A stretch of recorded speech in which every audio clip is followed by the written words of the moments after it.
तो देखिए बच्चों, चैप्टर जो है लास्ट लेसन उसमें आगे हम पढ़ते हैं। हमने जो पढ़ लिया था उसके आगे हमने पहले जान लिया था कि एम हेमल जो थे वो फ्रेंच के टीचर थे। उन्होंने बताया था कि अल्सेशन लॉरेन नाम की जगह पर जो है वो किसका, जर्मनी का आदेश हो गया था। बर्लिन और जर्मनी दोनों में से कुछ गया, आपको टेंशन नहीं लेनी, ठीक ना। आप कुछ भी लगा दीजिए। तो फ्रांस के जो दो जगह थे, जिले थे, जगह थी, वो अब हार चुके थे। तो वहाँ पर उन्होंने कह दिया कि नया मास्टर आएगा, वो आकर जर्मन पढ़ाएगा।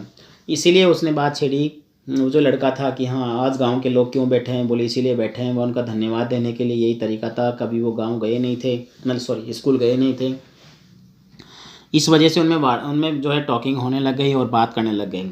एम हेमल ने उनको कह दिया था कि सब कुछ जो है अब जो है नया मास्टर आके तुम्हें पढ़ाएगा, और अब जो मैं चला जाऊँगा। तो गाँव के लोगों ने सोचा 40 साल से टीचर, देखो पहले हमने देखा ना 40 ईयर्स, 40 साल से टीचर जो है यहाँ पर पढ़ा रहे हैं, अब ये चले जाएंगे और हमने तो पहले कभी स्कूल को भी आए भी नहीं है। तो इस तरीके से उनको थोड़ा सा बर्डन फील हो रहा था अपने आप के अंदर। तो वो धन्यवाद देने के लिए उनको आए थे। अब उसके बाद देखो बच्चा आगे क्या होता है उसको हम ध्यान से पढ़ते हैं, ठीक है। रेडी हो जाइए सभी स्टूडेंट्स। तो ध्यान दीजिए बच्चों, while I was thinking of all this, कि जब मैं इन सब के बारे में सोच रहा था, जो बातें थी ना उनकी कि हाँ गांव के लोग इसलिए आए हैं, एम हेमल ने मुझे इसलिए नहीं डांटा है, एम हेमल ने ये जो आज कपड़े पहने वो इसलिए पहने हैं, एम हेमल जो है आज बड़ी शांतिपूर्वक हमें कह रहे हैं कि आज अंतिम पार्ट है, क्यों है। और उसको यही मालूम चल गया था कि बुलेटिन बोर्ड पे जो है खबर लगी हुई थी, इसलिए भीड़ थी कि बर्लिन से आदेश आया हुआ था, इस वजह से, ठीक है ना। तो ये बात उसको उन सब के बारे में वो विचार कर रहा था। आई हियर्ड माई नेम, तो वो कहता है कि मैंने मेरा नाम सुना, कि मेरा नाम कोई पुकारा गया है, ये मैंने सुना। It was my turn to recite, क्योंकि अब मेरी बारी आ गई थी रिसाइट करने की, सुनाने की। रिसाइट यानी दोहराना या सुनाना, सुनाने की मेरी बारी आ गई थी। What would I not have given to be able to say, क्या कह रहा है वो देखो अपने आप में, that dreadful rules for the participle all through, कि जो अपने आप में ये बात बता रहा था कि पार्टिसिपल पे जो थे ना वो भयानक से जो नियम थे उनको क्या करना, शुरू से अंत तक उसको सुनाना था। और वो भी कैसे, बिल्कुल क्लियर, स्पष्ट एकदम, कहते ना इसके अंदर, given in the able to say dreadful for participle all through, और वो भी कैसे, very loud and clear without one mistake, बिना किसी गलती के बहुत तेज आवाज में और ऊंची आवाज में मुझे जो है सुनाना था। लेकिन क्या था उसके लिए सुनाने में, और वो बिना गलती के सुनाना था, और सुनाने के लिए जो भी उसको योग्यता होनी थी उसके अंदर, तो उसके बारे में वो ये कह रहा था कि मैं तो उसके लिए बिल्कुल भी तैयार नहीं था, मतलब मुझे तो पार्टिसिपल के कक्का भी नहीं आता था, मैं जानता ही नहीं था। ये बात उसने कही। फिर से बताता हूँ कि what would I not have given to be able to say, क्या मैं इस लायक बिल्कुल ही नहीं था, मतलब मैं बन ही नहीं पाया था वो भयानक से नियम, दैट रूल फॉर पार्टिसिपल के पूरी तरह से, वो भी जोर से और स्पष्ट रूप से, विदाउट एनी, बिना किसी गलती के सुना पाऊंगा। But I got mixed up on the first word, अब जैसे उसने सुनाना था लेकिन पहले ही शब्द में क्या कर दिया उसने, शब्दों में उलझ गया, मिक्स कर दिया, मतलब गलतियां कर दी। And stood there holding on to my desk, और अपनी टेबल को पकड़ के वहीं पे ही खड़ा रहा। माई हार्ट बीटिंग, मेरा हृदय धड़क रहा था। And not daring to look up, और सामने देखने की हिम्मत भी नहीं हो रही थी। तो मतलब जो फ्रेंड जो है वो ये बात सोच करके ये बात कह रहा है कि मैं तैयार था नहीं, क्योंकि मुझे याद नहीं थे और अब मुझे डर भी लग रहा था, ठीक है। तब क्या होता है देखो, I heard mister Hamel said to me, M Hamel said to me, अब मैंने सुना कि एम हेमल मुझे कहते हैं, क्या कहते हैं, I won't scold you, scold डांटना, मैं तुम्हें नहीं डांटूंगा, लिटिल फ्रेंच, छोटे फ्रेंच, यानी कि फ्रेंच, मैं तुम्हें नहीं डांटूंगा छोटे से French.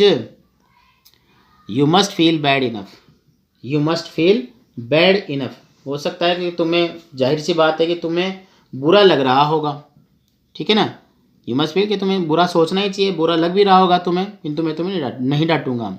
See how it is, क्या इस बात का कि यही बात है, देखो कि मैं तुम्हें ऐसा लग रहा होगा कि वास्तव में बुरा लग रहा होगा, और ऐसी ही बात है ना। How it is every day we have said to our self, हर दिन हम अपने आप को ये कहते हैं, अपने आप को कहते हुए सुनते हैं, स्वयं को कहते हैं क्या, क्या, I have plenty of time, कि मेरे पास जो है पर्याप्त समय है, हमारे पास काफ़ी समय है, प्लेंटी यानी पर्याप्त। तो ये बात हम अपने आप से कई बार, बहुत बार कहते हैं कि मेरे पास तो काफ़ी समय है, किस बात का, I will learn it tomorrow, कि मैं कल सीख लूँगा। एंड नाउ यू सी, और अब तुम देखो, where we have come out, हम अपने आप को कहाँ ले आए हैं, कहाँ पहुँच गए हैं, कम आउट हो गए हैं। आहा, that's the great trouble with Alsace, Alsace के साथ यही तो बहुत बड़ी समस्या है। She puts off learning till tomorrow, ये अल्सास क्या करती है हमेशा, मतलब यहाँ के लोगों की बात कर लो, यहाँ के कुछ भी देख लो, तो हमेशा क्या करती है, अपने काम को कल पर डाल देती है कि कल कर लेंगे। Now those fellows out the will, now those fellows out there will have the right to say to you, अब यहाँ के जितने भी लोग हैं ना, ये फेलोज कौन होते हैं, जो लोग परेशानी में, जो मतलब लोग हैं वही, तो हमेशा क्या करते, कल की पढ़ाई को छोड़ देते हैं, इसके रोक देते हैं, और क्या करते हैं, अपने आप में क्या रखते हैं, एक तरह से अधिकार, राइट रखते हैं, अधिकार रखते हैं ये सब बातें कहने का। हैव राइट टू से क्या, हाउ इट इज, जैसा भी है। You pretend to be Frenchman, तुम अपने आप में बहाना बनाते हो कि तुम एक फ्रांसीसी हो, फ्रेंचमैन हो। And you can neither speak और राइट योर ओन लैंग्वेज, तुम्हें अपनी ही भाषा नहीं तो पढ़नी आती है ना ही लिखनी आती है। But you are not the worst, किंतु इसमें तुम्हारी कोई बुराई नहीं है, तुम इतने बुरे नहीं हो भाई, तुम इतने बुरे नहीं हो, इतने खराब नहीं हो। पुअर लिटिल फ्रेंच, छोटे बेचारे फ्रेंच उसको कह रहा है कि बुराई नहीं है इसमें।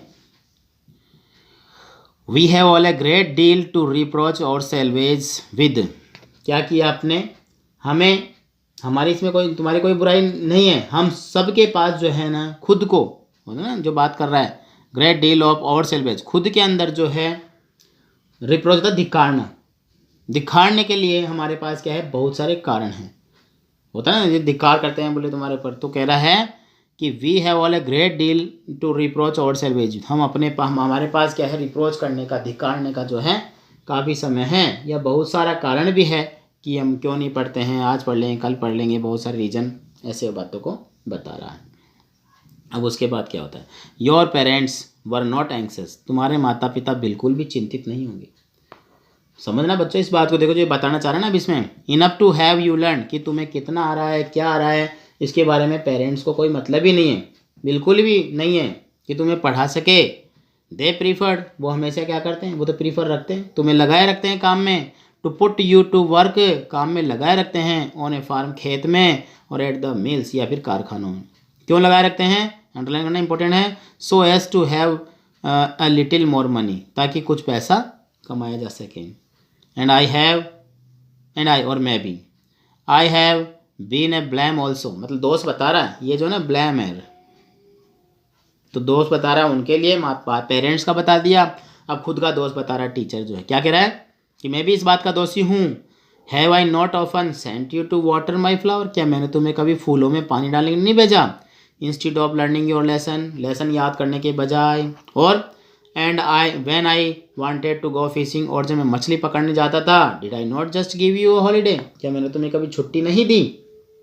तो देखो अकेले को ब्लेम नहीं ले रहा, वो टीचर क्या कर रहा है, सबको ब्लेम, मतलब अपने आप पे कह रहा है कि हमारा भाषा नहीं सीखने का रीजन है हम सभी, ठीक है ना, उन सब के बारे में वो कह रहा है। Then from one thing to another, फिर एक के बाद एक सब पे दोस्त लगाता चला जा रहा है, मतलब चर्चा कर रहे हैं। M Hamel went on to talk of the French language, वो फ्रेंच भाषा में बोलना जारी रखते गए, बोलते saying that it was a most beautiful language in the world, क्या कहते हैं ये संसार की सबसे स्पष्ट और सबसे सुंदर भाषा है। तो एम हेमल जो है बता रहे हैं सारी बातें उनको, जो है संसार की सबसे सुंदर और प्यारी भाषा है, most beautiful language in the world. The clearest, एकदम साफ सुथरी। द मोस्ट लॉजिकल, तार्किक। That we must guard it, हमें इसकी गार्ड करनी चाहिए, गार्डिंग सुरक्षा, रक्षा करनी चाहिए। अमंग अस, हमारे बीच में। एंड नेवर फॉरगेट इट, और उसे कभी भूलना नहीं चाहिए। तो देखो एम जाते जाते उनको एक देशभक्ति और भाषा के प्रति जो है उनको लगाव बता के जा रहे हैं कि हमें हमारी भाषा की रक्षा करनी चाहिए। हमारी लैंग्वेज जो है, जो कि हमें ना ही तो ढंग से लिखनी आती है, ना ही हमें ढंग से बोलनी आती है, तो हम सब इसके दोषी हैं, लेकिन हम सबको क्या करना चाहिए, इसकी सुरक्षा करनी चाहिए, गार्ड करना चाहिए इसका। क्यों, और क्या बता रहा है, because when a people are slaved, जब कोई व्यक्ति एनस्लेव हो जाता है, दास बन जाता है, as long as they hold fast to their language, मतलब तुम इसके दास बन जाओ तो तुम उस भाषा में क्या हो जाओगे, एकदम फुर्तीले हो जाओगे, तेज हो जाओगे, तुम्हें भाषा अच्छे से आ जाएगी। It is as if they had the key to their prison, ऐसा लगता है जैसे उसके पास उसी के कैद खाने की चाबी उसके पास आ गई है। And read our lesson, read us our lesson, और फिर sorry then he open a grammar, फिर उन्होंने ग्रामर की बुक खोली। And read us our lesson, और हमें हमारा पाठ पढ़ाना शुरू कर दिया। आई वॉज अमेज्ड, अब देखो ये जो लड़का बोल रहा है, मैं बहुत ही आश्चर्यचकित हुआ। क्या? मुझे आश्चर्य हुआ किस बात के लिए? To see how well I understood it, ये देख कर कि मैं कितनी अच्छी तरह से समझ पा रहा हूँ। All he said seemed so easy, जो भी उसने कहा, टीचर ने कहा, वो सब उसको आसान लगा। सो ईजी, बहुत ही आसान। आई थिंक, और मुझे लगता है, टू ये भी कि that I had never listen so carefully, शायद मैंने कभी ध्यान से सुना ही नहीं था।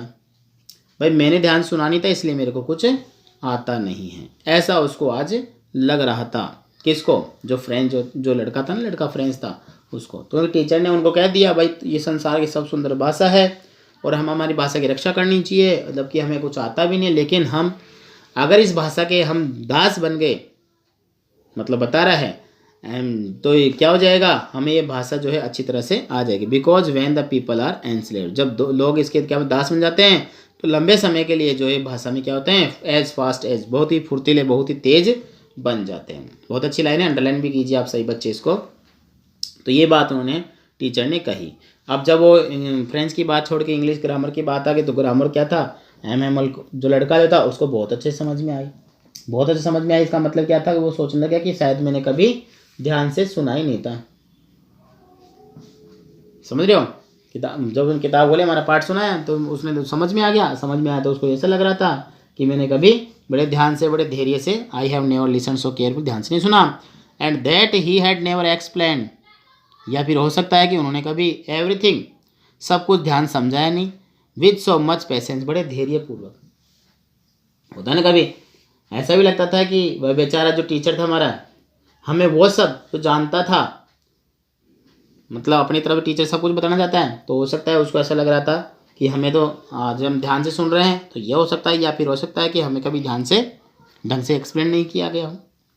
Everything with so much with patience, it seemed almost as if the poor man, ऐसा प्रतीत हो रहा था कि वो बेचारा आदमी, क्या जो टीचर था ना उन्हीं की बात कर रहा है, तो उन्हीं के लिए कह रहा था कि हमने ध्यान सुना नहीं था, और उन धैर्य से, या फिर धैर्य कोई चीज़ उन्होंने हमें धैर्य से इतने समझाया नहीं था।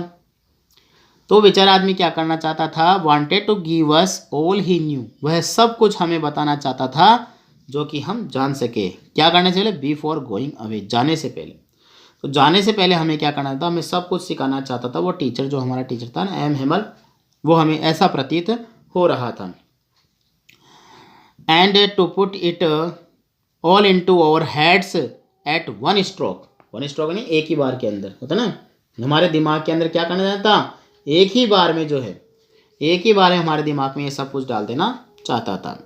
तो यहाँ पर जब टीचर ने उनको बताया, उस लड़का विचार कर रहा था, फ्रेंड जो था, कि हाँ आज हम पहले हमने शायद सुना नहीं हुआ, टीचर ने ढंग से नहीं सुनाया और धैर्य से, लेकिन आज ऐसा प्रतीत हो रहा था कि जैसे सब कुछ उसके माइंड में जा रहा था, टीचर जो है आज ही सब कुछ पढ़ा करके और चले जाएंगे यहाँ से। तो ये हमने बच्चों जाना है। नेक्स्ट क्लास के अंदर हम फिर से इसको पढ़ेंगे थोड़ा सा, और आप देखिए, हाँ ठीक है ना, हाँ सब कुछ ठीक, और कोई प्रॉब्लम नहीं है ना।